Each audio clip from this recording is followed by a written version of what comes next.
Hello dear student, welcome to the discussion on DPP 1 of the combined loading. चलिए शुरू करते हैं.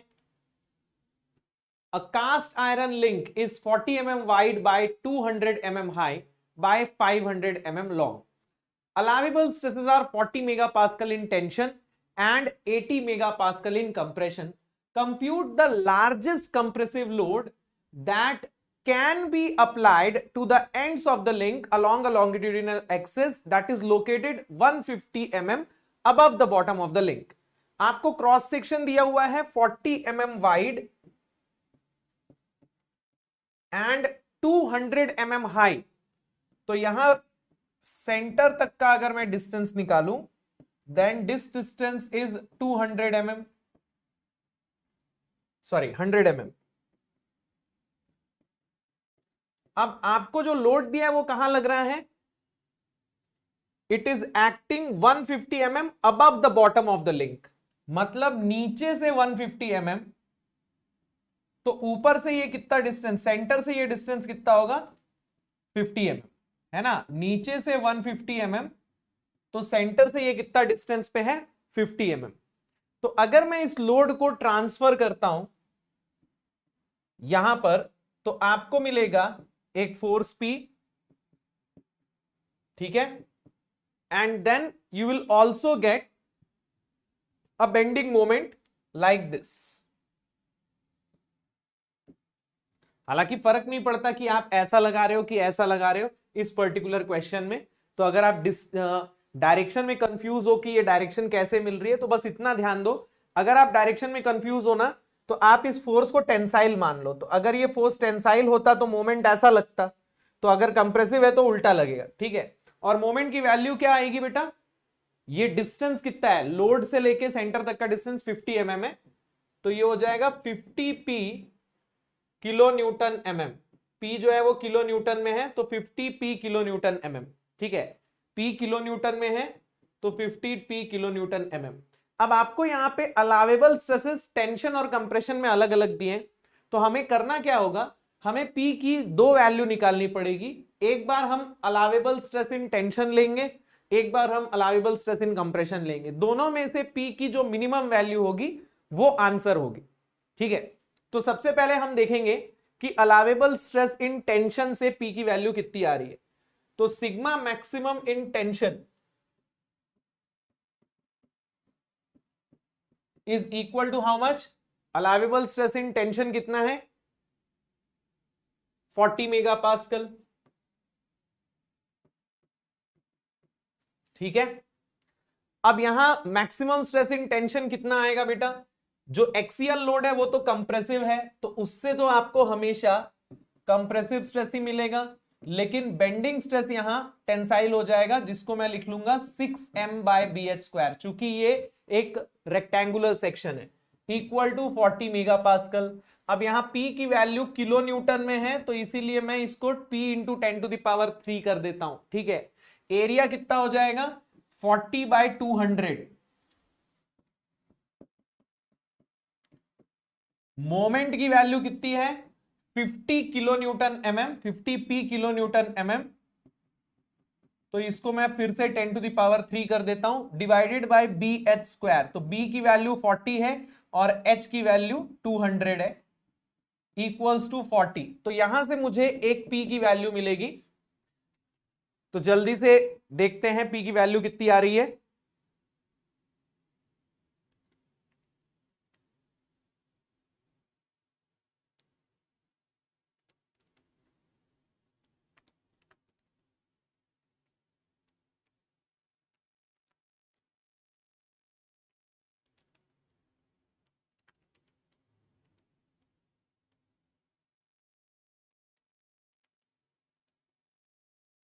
तो यहां से P की वैल्यू आ रही है 640 किलो न्यूटन.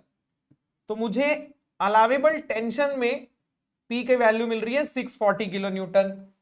और sigma maximum and compression, allowable stress in compression है 80 megapascal, right.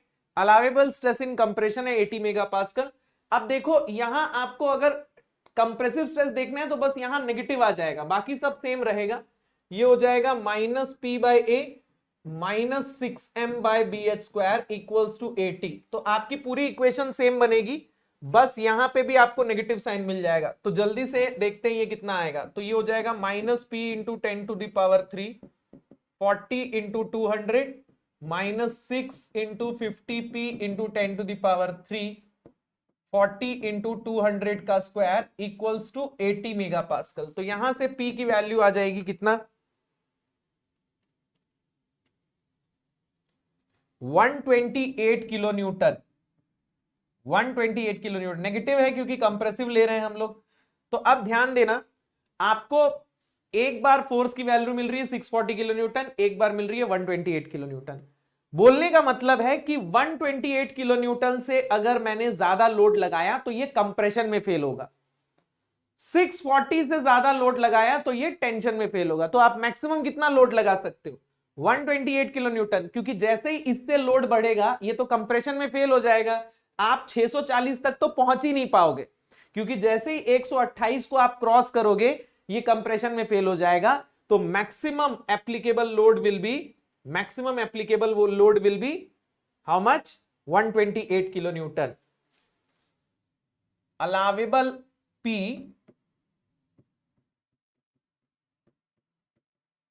Will be equal to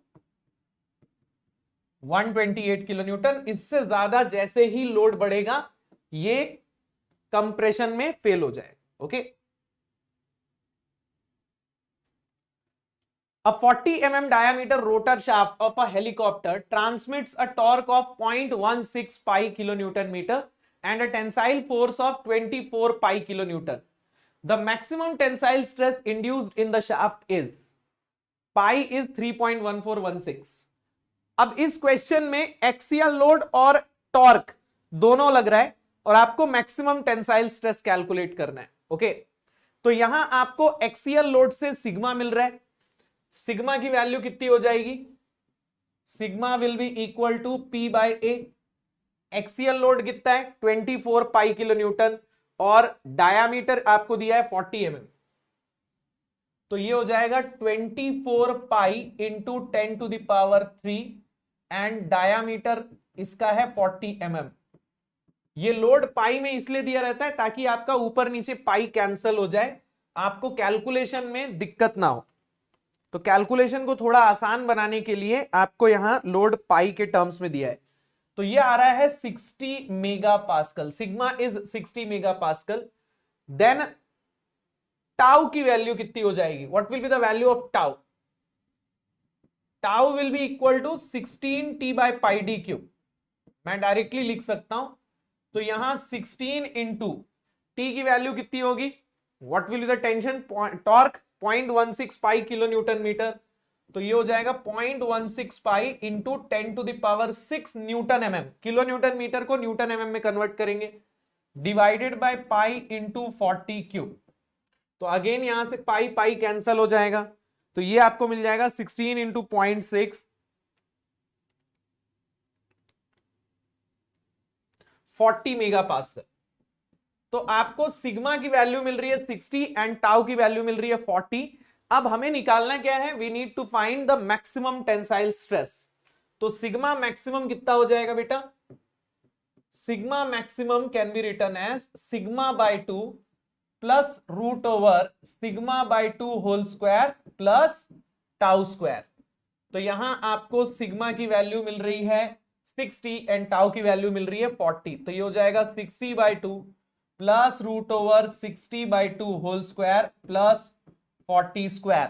तो सिग्मा मैक्सिमम कितना आ जाएगा, ये हो जाएगा 30, root over 30 square plus 40 square होता है 50, तो 50 plus 30 80 megapascal. The answer will be 80 megapascal. Let me confirm, yes 80 megapascal. So this will be the maximum stress in tension. For the shaft shown in figure, maximum bending stress, maximum torsional stress and maximum axial stresses are 100, 50 and 40. Maximum tensile stress at point Q is, देखो ये जो shaft आपको दी हुई है, आपको यहां पे बोल रहा है कि मैक्सिमम बेंडिंग स्ट्रेस इसमें डेवलप हो रहा है 100, मैक्सिमम टॉर्शनल स्ट्रेस हो रहा है 50 एंड एक्सियल स्ट्रेस डेवलप हो रहा है इसमें 40। अब पॉइंट क्यू पे मैक्सिमम टेंसाइल स्ट्रेस की वैल्यू क्या होगी, पॉइंट क्यू पे मैक्सिमम टेंसाइल स्ट्रेस की वैल्यू क्या होगी। अब ध्यान दीजिएगा इस क्वेश्चन को सॉल्व कैसे करना है। आपको इस क्रॉस सेक्शन में 3 स्ट्रेसेस दिए हैं और तीनों स्ट्रेसेस की मैक्सिमम वैल्यूज आपको दी हुई हैं। Okay, axial stress, bending stress and torsional stress. तो ये आपका क्रॉस सेक्शन है।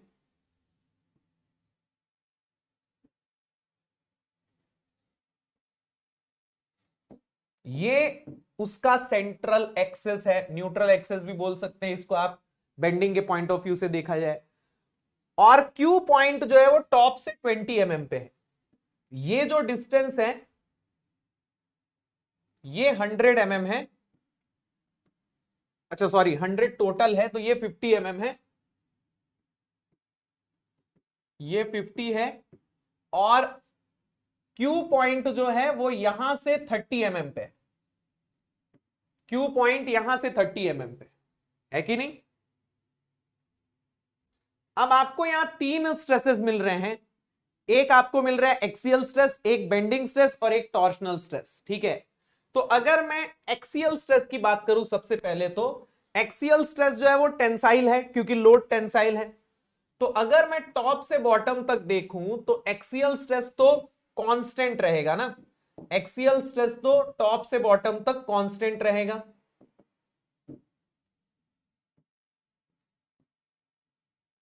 तो आपको क्यू पॉइंट पे भी उतना ही एक्सियल स्ट्रेस मिलेगा जितना बाकी जगहों पे मिल रहा है, और इसकी वैल्यू कितनी है 40 megapascal. Axial stress is 40 megapascal. ठीक है, ये हो गया आपका एक्सियल स्ट्रेस। इसके बाद अगर मैं बेंडिंग स्ट्रेस की बात करूं तो बेंडिंग स्ट्रेस मैक्सिमम कितना आ रहा है, बेंडिंग स्ट्रेस मैक्सिमम आ रहा है 100 मेगापास्कल। बेंडिंग स्ट्रेस मैक्सिमम आ रहा है 100 मेगापास्कल। अब मैक्सिमम बेंडिंग स्ट्रेस तो टॉप पे आएगा, मैक्सिमम बेंडिंग स्ट्रेस तो टॉप पे आएगा। देखिए यहां जो बेंडिंग मोमेंट लग रहा है उसकी वजह से टॉप पे टेंशन आएगा, बॉटम पे कंप्रेशन आएगा। तो मैक्सिमम बेंडिंग स्ट्रेस टॉप पे आएगा और उसकी वैल्यू रहेगी 100। लेकिन मुझे स्ट्रेस चाहिए क्यू पॉइंट पे, मुझे स्ट्रेस चाहिए क्यू पॉइंट पे, तो यहां आ रहा है 100 मेगापास्कल और यहां पे कितना आएगा। तो मैं यहां सिमिलर ट्रायंगल लगा सकता हूं। ठीक है, मैं यहां सिमिलर ट्रायंगल लगा सकता हूं। तो इसको मैं अगर सिग्मा क्यू लिख देता हूं तो सिमिलर ट्रायंगल से यहां पे वैल्यू कितनी आएगी, सिग्मा क्यू डिवाइडेड बाय ये डिस्टेंस है 30 इक्वल टू 100 डिवाइडेड बाय ये डिस्टेंस है 50। तो सिग्मा क्यू कितना आएगा 60 मेगापास्कल आएगा। तो bending stress eight point Q is 60 megapascal. अब चलते हैं टॉर्शनल स्ट्रेस की तरफ। मैक्सिमम टॉर्शनल स्ट्रेस है 50 मेगापास्कल, मैक्सिमम टॉर्शनल स्ट्रेस है 50 मेगापास्कल। और अगर मैं मैक्सिमम टॉर्शनल स्ट्रेस को देखूंगा तो वो भी कुछ इसी तरीके से वैरी करेगा, मैक्सिमम टॉर्शनल स्ट्रेस भी कुछ इसी तरीके से वैरी करेगा।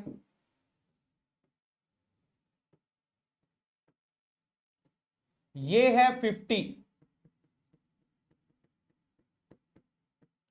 इसको मैं बोल देता हूं टाउ क्यू। तो अगेन यहां सिमिलर ट्रायंगल लगाएंगे, tau Q by 30 equals to 50 divided by 50। तो tau at point Q is 30 megapascal, है ना, tau at point Q is 30 megapascal. तो अब पॉइंट क्यू पे 3 स्ट्रेसेस आ रहे हैं जिसमें से 2 स्ट्रेसेस तो सिग्मा है और दोनों सेम डायरेक्शन में, एक्सियल स्ट्रेस और बेंडिंग स्ट्रेस तो सेम ही डायरेक्शन में होते हैं। तो टोटल सिग्मा कितना हो जाएगा 100 और टाउ की वैल्यू कितनी है 30। आपको निकालना क्या है मैक्सिमम टेंसाइल स्ट्रेस। तो at point Q, at point Q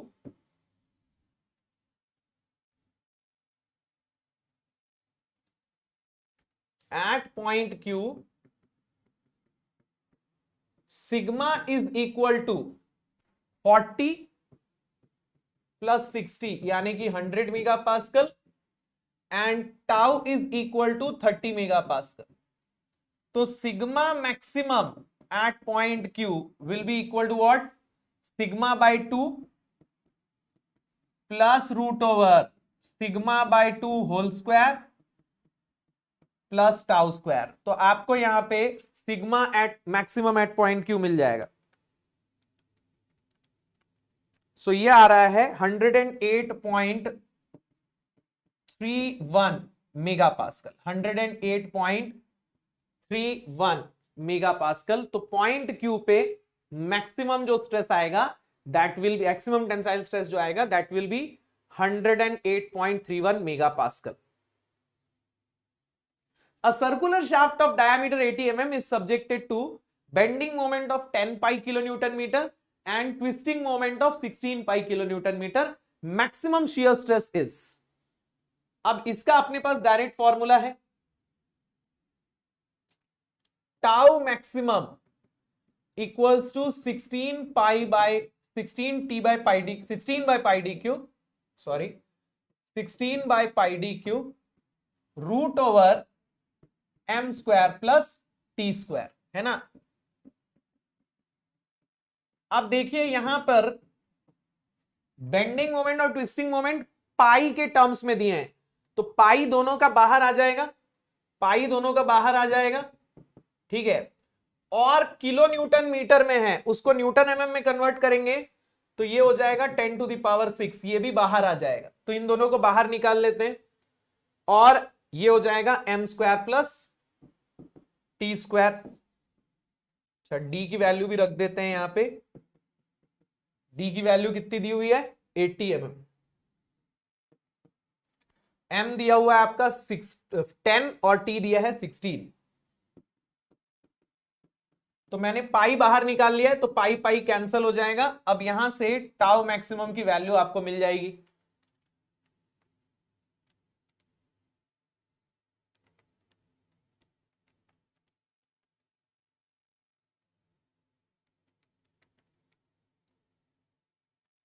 तो ये हो जाएगा 187.68 mega pascal, 187.68 mega pascal, 187.68 mega pascal. A circular shaft is subjected to bending moment of 3 kilonewton meter and twisting moment of 4 kilonewton meter. Ratio of maximum normal stress to maximum shear stress is, आपको sigma maximum और tau maximum की equation पता है। Sigma maximum is 16 by pi D cube M plus root over M square plus T square, and tau maximum भी आपको पता है 16 by pi D cube root over M square plus T square. तो अगर मैं यहां maximum normal stress and shear stress का ratio निकालूं तो ये हो जाएगा sigma maximum by tau maximum equal to M plus root over M square plus T square divided by root over M square plus T square. अब m दिया हुआ है 3 किलो न्यूटन मीटर और t दिया है 4 किलो न्यूटन मीटर, तो ये हो जाएगा 3 plus root over 3 square plus 4 square upon root over 3 square plus 4 square. तो ये 3 स्क्वायर प्लस 4 स्क्वायर यानी कि 5 हो जाएगा, 5 प्लस 3 8 डिवाइडेड बाय 5। तो ये रेशियो कितना आ रहा है, sigma maximum by tau maximum will be equal to 1.6। So this is the ratio of sigma maximum and tau maximum. A frame ABC is shown in the figure. Members AB and BC both have a length of L and Young's modulus E. AB and BC both have square cross section. A load is applied at C. If P is 10 kilonewton, L is 200 mm and A is 40 mm, then the maximum normal stress in the frame is. अब इस frame में जो load लग रहा है वो यहां से L डिस्टेंस पे है, ठीक है। मैक्सिमम स्ट्रेस आपको कहां मिलेगा, मैक्सिमम स्ट्रेस आपको वहां मिलेगा जहां इस लोड की वजह से मोमेंट सबसे ज्यादा आएगा, और ऑब्वियसली मोमेंट आपको सबसे ज्यादा मिलेगा ए पे। अगर आप इस फ्रेम को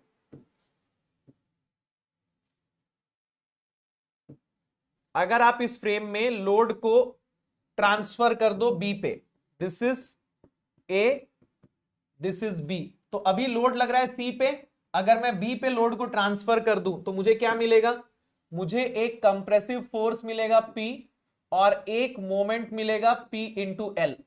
तो मुझे सबसे ज्यादा स्ट्रेस मिलेगा यहां, ठीक है, इस पूरे फ्रेम में कहीं पे भी स्ट्रेस की वैल्यू सेम ही आएगी, क्योंकि P की वजह से भी स्ट्रेस सेम आएगा और मोमेंट की वजह से भी स्ट्रेस सेम आएगा। तो ए से बी तक किसी भी सेक्शन में आपको सेम स्ट्रेस मिलेगा, और इसकी वैल्यू कितनी हो जाएगी,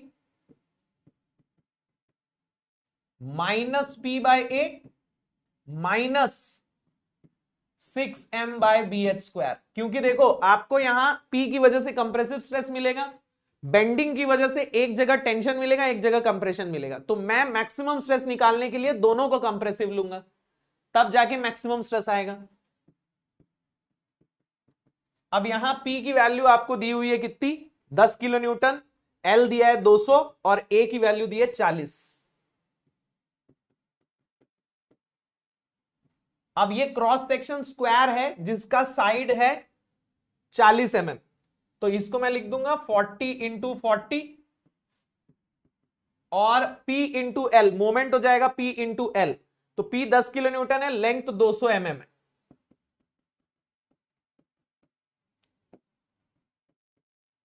डिवाइडेड बाय BH², तो B और H दोनों 40 है, तो सिग्मा मैक्सिमम की वैल्यू कितनी आ रही है,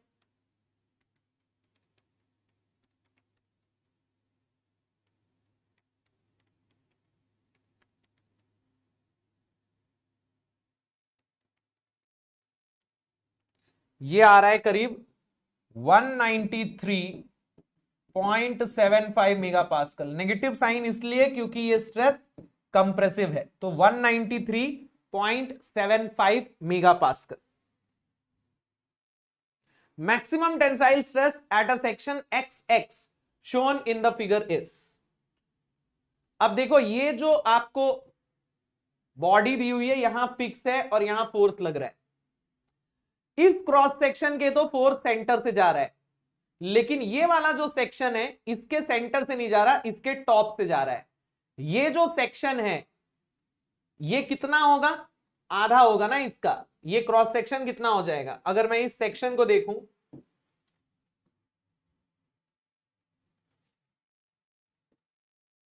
तो ये कितना होगा, इसकी विड्थ हो जाएगी b और हाइट हो जाएगी d/2, इतना ही रहेगा। यहां पे जो क्रॉस सेक्शन रहेगा उसकी हाइट d/2 रहेगी। तो अगर मैं इसके सेंटर से देखूं, ये b है, टोटल हाइट इसकी d/2 है, तो ये d/4 होगा और ये d/4 होगा, ठीक है।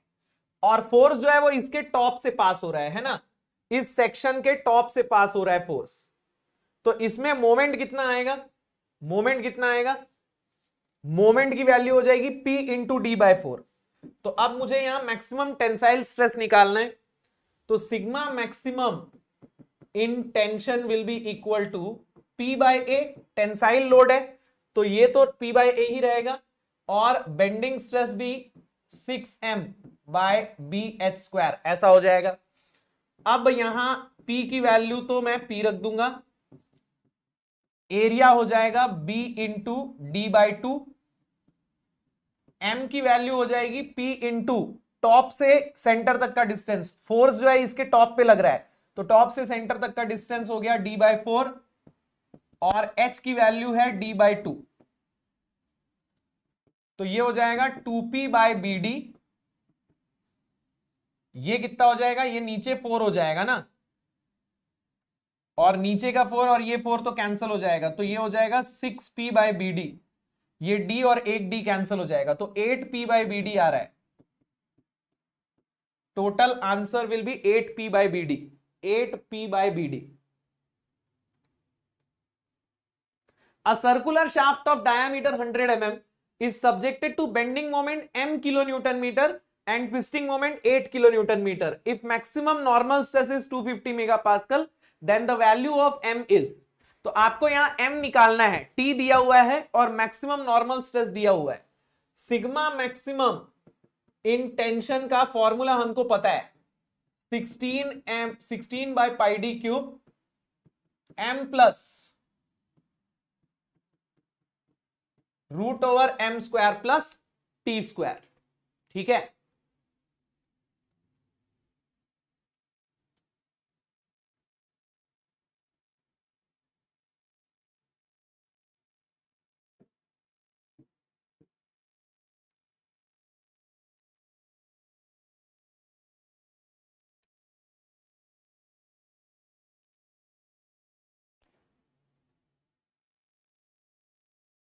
इसको सॉल्व करना बिना कैलकुलेटर के मुश्किल हो जाएगा, तो इसको हम लोग ऐसा कर देते हैं, ये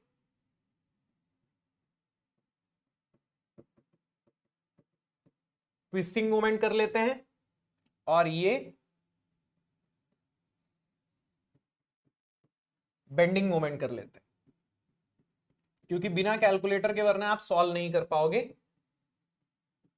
ठीक है, अब ये क्वेश्चन सही है कि twisting moment t kilo newton metre है और बेंडिंग मोमेंट जो है वो 8 किलो न्यूटन मीटर लग रहा है और आपको ट्विस्टिंग टॉर्क की वैल्यू कैलकुलेट करनी है. ओके, तो सिग्मा मैक्सिमम इन टेंशन आपको दिया हुआ है कितना 250 मेगापास्कल, तो ये हो जाएगा 250 equal to 16 by pi, diameter कितना दिया हुआ है, डायामीटर आपको दिया है 100,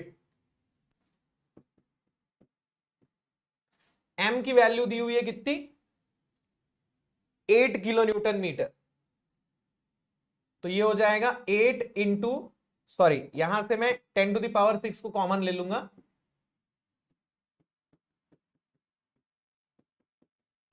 ठीक है, तो इसको सॉल्व करके you are going to get the value of t. अब ये आसानी से सॉल्व हो सकता है.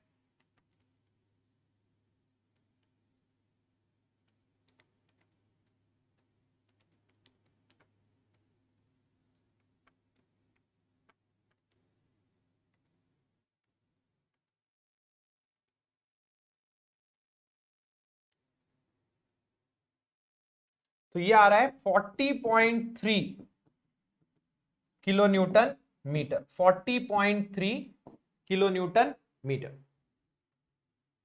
Thank you for watching.